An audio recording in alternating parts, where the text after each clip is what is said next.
Greetings, everyone. This is Rock and Roll Spot coming at you. Today we'll be catching up on month 2 of Marvel's Empyre event. So, for those unfamiliar, Empyre is Marvel's current big event comic. It focuses on the Kree and the Skrulls having banded together under the leadership of a new emperor, Doric VIII, also known as Theodore Teddy Altman, or Hulkling of the Young Avengers.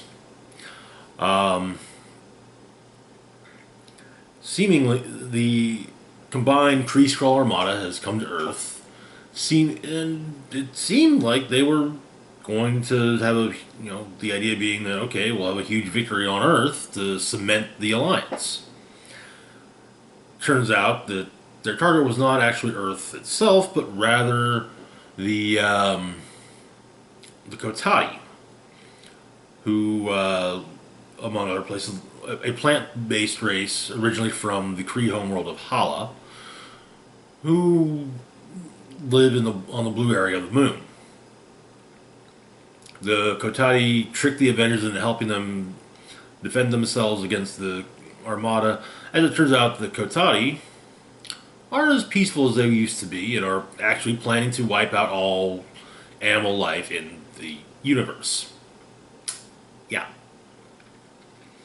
Anywho, the Avengers, after realizing, oh, we screwed up, have sided with the Kree-Skrull Alliance and are trying to mitigate, are doing what they can to fight off Kotati forces on Earth alongside the Kree-Skrull forces, though the Kree-Skrull forces are not as concerned about collateral damage. Also, there's a major push by the Kotati in Wakanda. So, this month's Empyre tie-ins, we got Lords of Empyre Swordsman, which we'll look at first. This, it basically provides some background information on the Kotati version of Swordsman. He existed before, and before the story, but this kind of delves into some of the problems that he had faced. I believe it was the Celestial Messiah, or maybe Celestial Madonna. I think it was a Celestial Messiah one shot, Lords of Empyre one shot. We learned that the Kotati kind of banished him from their hive mind because he was deemed impure, as he was kind of, the idea being basically he was infected, so to speak, with the swordsman's human essence. But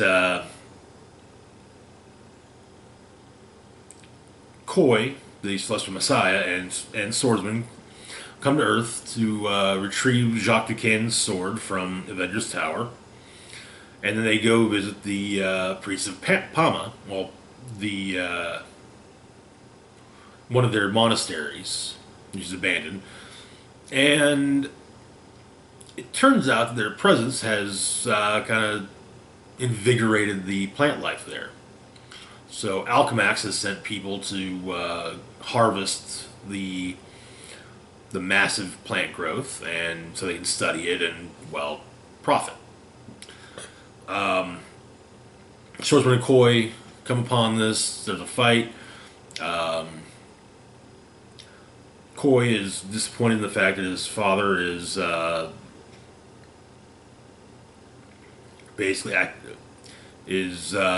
so quick to resort to violence against them. But then, after a second encounter, he gets it, and also was much more willing to resort to violence. When they return to the Kotati, Koi then demands that Swordsman be included in their hive mind. And it kind of just it really just kind of establishes the link between the two. it further cements their bond. Would be a better way of putting it, I guess. Next up, we've got Fantastic Four number 22. Wolverine and Spider-Man are helping to protect Franklin Richards and Valeria Richards from the priests of Palma, actually, who have shown up at 4 Yancey Street to kidnap a Kree child that the Fantastic Four recently liberated from being basically a pit fighter in a casino.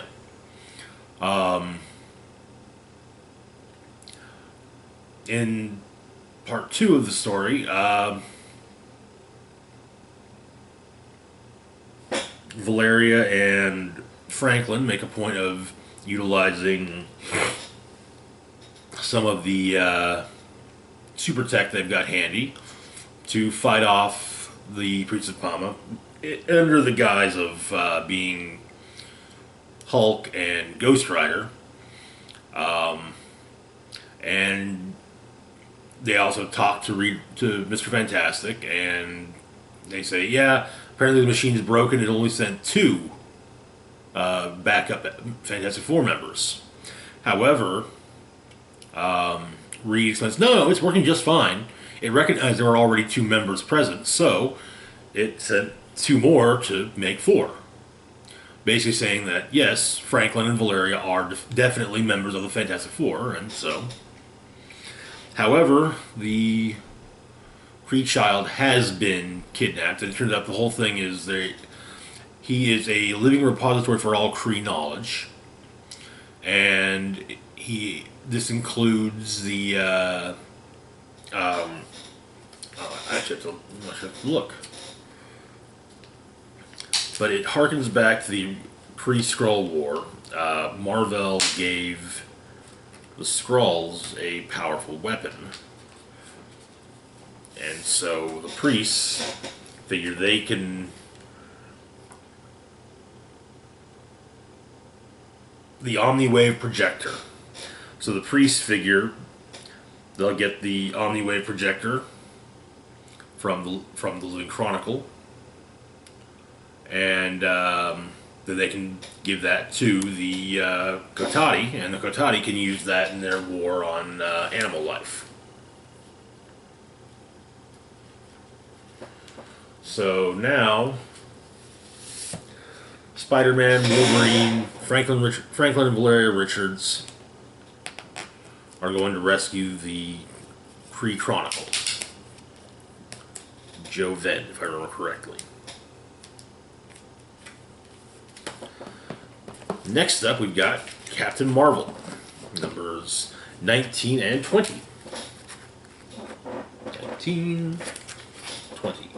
So, Captain Marvel has been named the Kree Supreme Accuser by Emperor Hulkling, given the hammer that once belonged to Ronan the Accuser, and immediately sent to look in to bring to justice whoever it was that destroyed a Kree-Skrull colony world that was supposed to be kind of hey, we really can coexist peacefully kind of message, you know. It seemed that a Kree commando was the person who destroyed it. It turns out that Kree commando is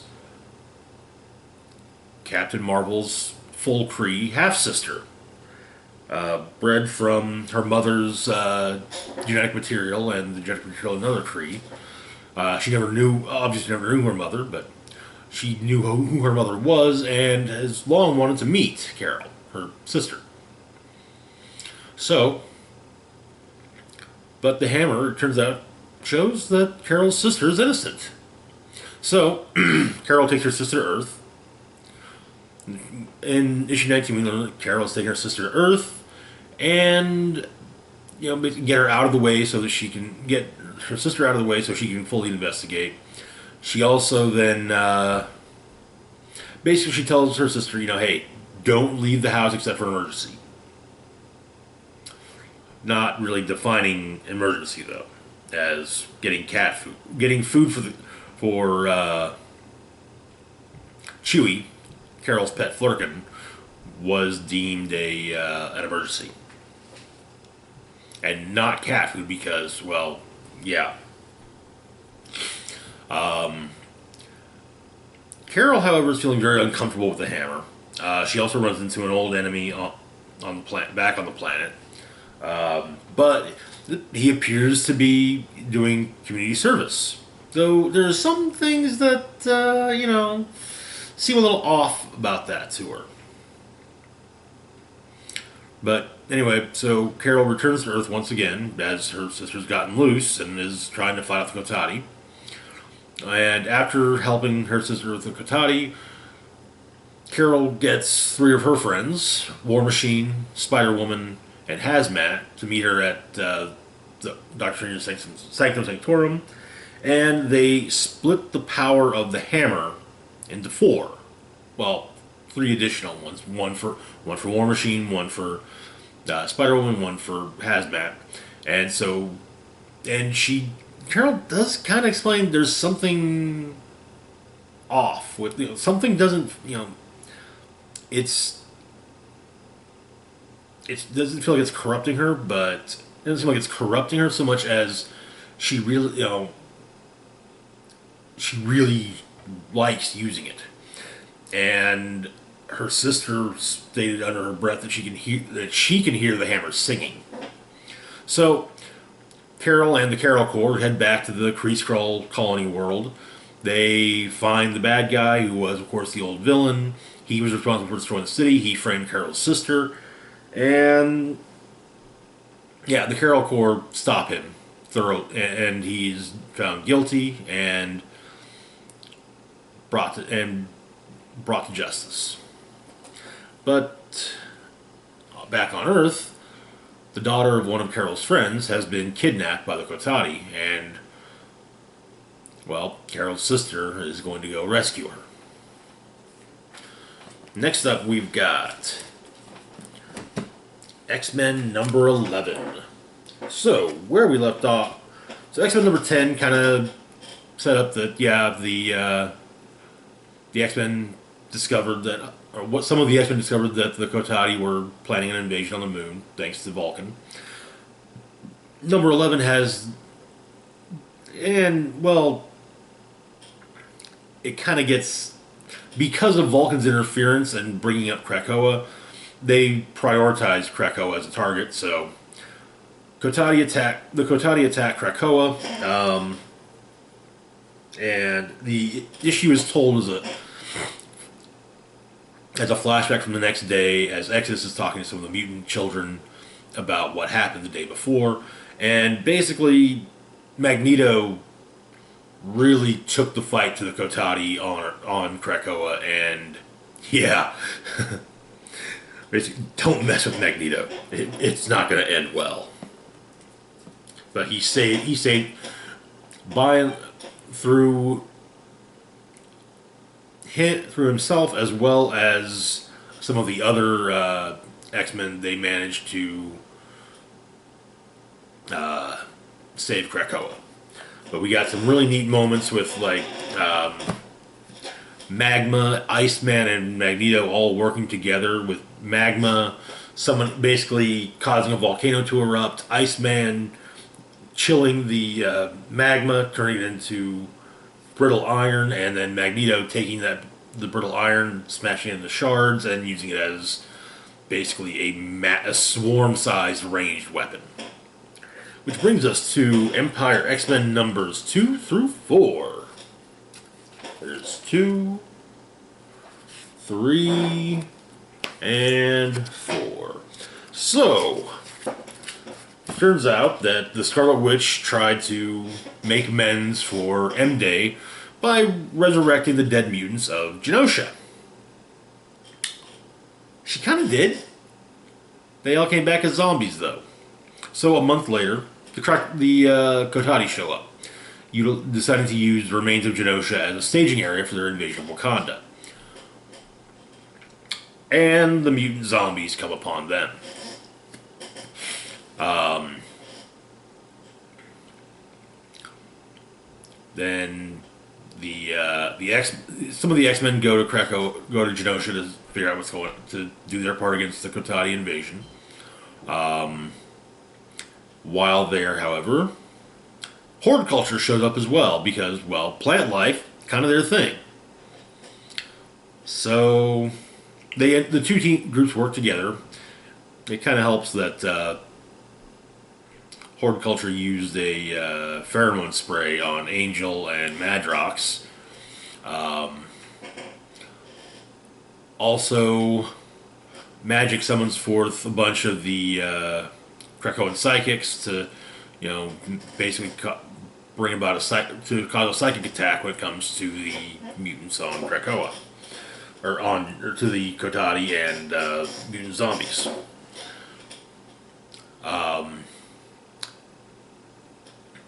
We also find out just what it was Wanda did and how it was contained by her and Doctor Strange. And Strange, basically, they made a second version of the staff that Wanda made, and kind of just warded the island. And we explained that because what he did will last for means that the spell will last for about 30 days. Well, apparently we're on day 29. But however, Magic has found the scepter, and it sent her full Demon Queen, and the Kotati forces take heavy losses. The Genoshan zombies take some losses, but they tend to pull themselves back together. Explodey Boy, the most prominent of the Genoshan zombies, turns out has been resurrected on Krakoa. So, he is sent to talk to his zombie self.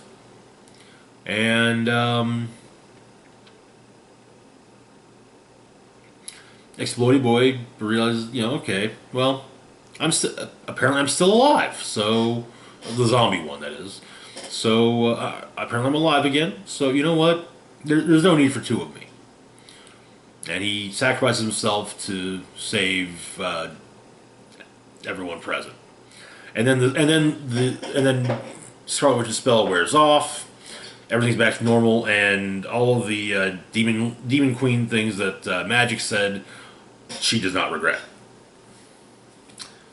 Which brings us to Empyre Avengers numbers 2 and 3. So, Empyre Avengers had 3 separate stories. Quicksilver, Mockingbird, and Wonder Man were sent to Mexico to help Kree Skrull forces. And, well, that's the whole thing with collateral damage came up, sparking a fight between the 3 Avengers and the entirety of the Kree Skrull forces. However, they are kind of able to exploit the fact that while yes, the Kree and Skrull are allies, neither of them really thinks that it's going to last. So yeah. In the Savage Land, Black Knight, Dr. Voodoo, Khazar, and Scarlet Witch have gone to take care of a Kotati infestation within the Savage Land. Turns out Shanna, the wife of Khazar, has been taken over by the Kotati because of her strong links to the plant life of the Savage Land, or to the essence of the Savage Land. And Khazar's trying to reach her, trying, just kind of has a, just gotta go, just goes for it, and that, her sudden increase in power scared him. And, that's why he kept on finding reasons to leave, because he was scared for her. and it wasn't right. And so he's, if we can get through this, I'm not going anywhere ever again. And after he says this, he gets run through by by one of the Kotati wielding the ebony blade. Also, the Kotati are using Man Thing. However, Dr. Voodoo has possessed Man Thing.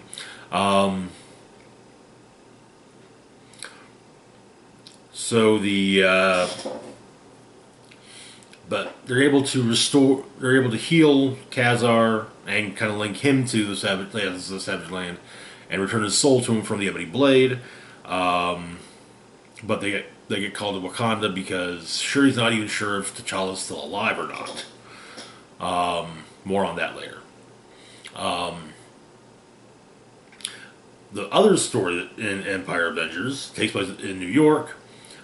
Vision, Luke Cage, and Dr. Nemesis have gone to Central Park, which has rather rapidly overgrown. Turns out the villain Plant Man has been contacted by, has decided to side with Kotati, and he's using his powers to help with their invasion plans. So Nemesis, Cage, and Vision manage to stop him and put an end to everything in New York. However, they seem to be unable to contact Wakanda when that's all said and done. Which brings us to... oopsie. Empyre, Captain America. I thought I must have boxed up. I grabbed number 1 instead of number 2. Of course. But Empyre, Captain America, number 2 and number 3. So, Empyre, Captain America, Cap, while in the States, was doing what he could to help with the U.S. military fend off the Kotati. A general of the Pentagon, while Cap suggested that, hey, we get help from NATO and the UN, we got to help our allies because, just because we can help ourselves doesn't mean that, we can let them, suffer. The general's like, yeah, no, sorry. In fact, you need to stay here, and, you're at our disposal during this emergency. Cap turns his nose at his orders and basically takes the squad of soldiers that he initially met, and they basically go on a road trip fighting plant aliens. However, outside of Mexico City, one of the Kotati, a shaman named Shikanth, has raised what's referred to as the Man of Earth, and it's headed straight for Mexico City. So, Cap butts heads with some of the Kree and Skrull forces. Then they go to NATO to make They go to NATO command to make an impassioned plea for to work together. Arriving as the general who had been infected with Kotati spores by one of the soldiers under Cap's command. He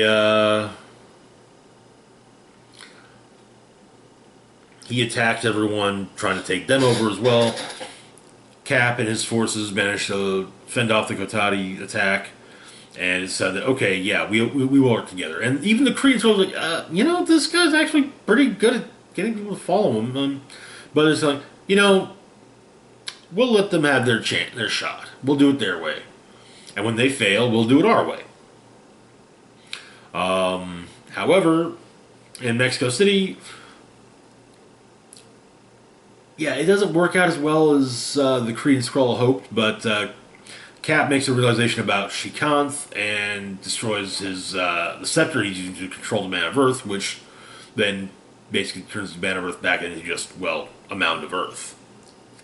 Also, they utilized fire pretty well to fend off Kotati ground forces. A day after the attack, however, NATO's been trying... Captain America's found, and turns out NATO's been looking for him because, they've lost communications with Wakanda. Which brings us to Empyre number 4.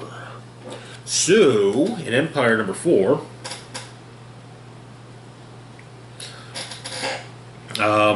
Mantis, the Celestial Madonna, has since arrived, and she's trying to reach her son and calm him down. Yeah, it doesn't really work all that well, but the Thing, Invisible Woman, Hulk, and Mantis go to show up to try and talk sense into Koi. Yeah, it doesn't work, and in fact, it turns out that back in the first issue, when the Kotati knocked out the Avengers, they used some of their spores on She-Hulk, and well, yeah, she's now a Kotati plant monster, and yeah. And also in Wakanda, the Avengers, not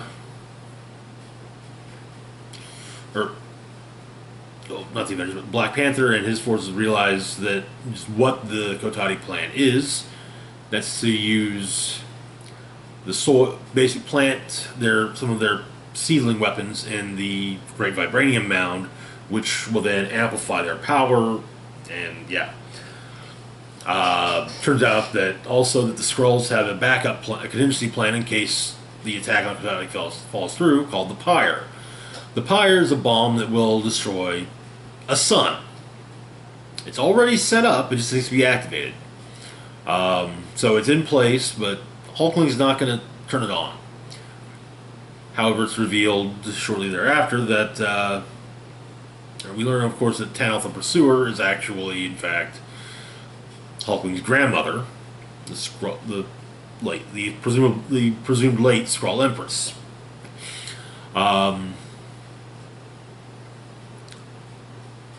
Hulkling then, while talking with Human Torch and Captain Marvel, declares that, yeah, actually we're arming the weapon just in case. So, yeah, have fun with that. And then he has them both, kicked out off the bridge. And they end up in Hulkling and Wiccan's apartment. While there, Wiccan reveals that shortly before Hulkling went off into space, the two of them got married, so congratulations to the happy couple. But he also, having viewed Human Torch and Captain Marvel's memories of their recent interaction with Hulkling, Wiccan declares that, yeah, that wasn't Hulkling you were dealing with. That was somebody else. In fact, it was Hulkling's grandmother. So the three of them teleport back to the ship, and they find Hulkling in one of the cells wearing a Skrull shift mask, and they call it out like, yeah, you're not the Emperor. This guy right here is. In Wakanda, Swordsman has joined the fray and actually runs Black Panther through. Not necessarily fatally, but it looks like, and they managed to plant their big weapon, the Death Spore, in the Great Mound. Reed Richards and Tony Stark are working together, trying to come up with something to do, some way to save the world.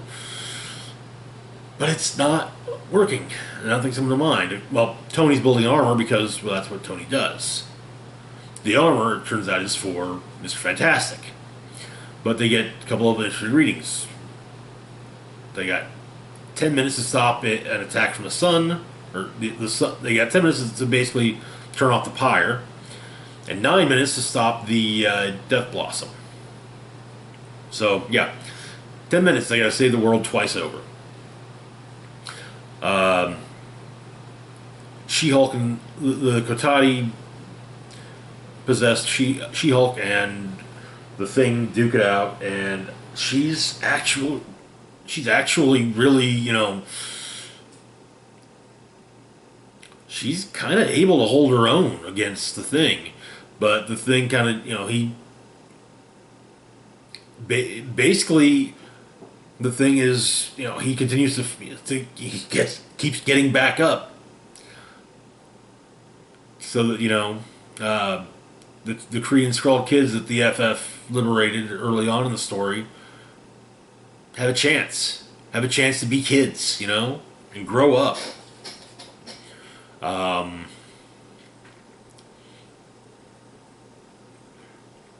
But yeah, that's the state of Empire from month 2.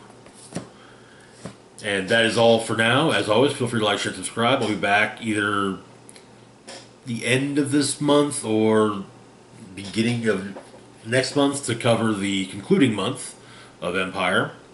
We actually managed to, with this one, I actually managed to keep the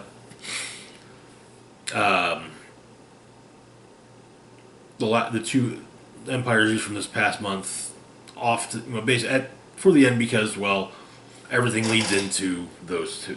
So, yeah. As always, feel free to like and subscribe. Links to my Facebook, Twitter, Patreon, and PayPal be found in the description box down below.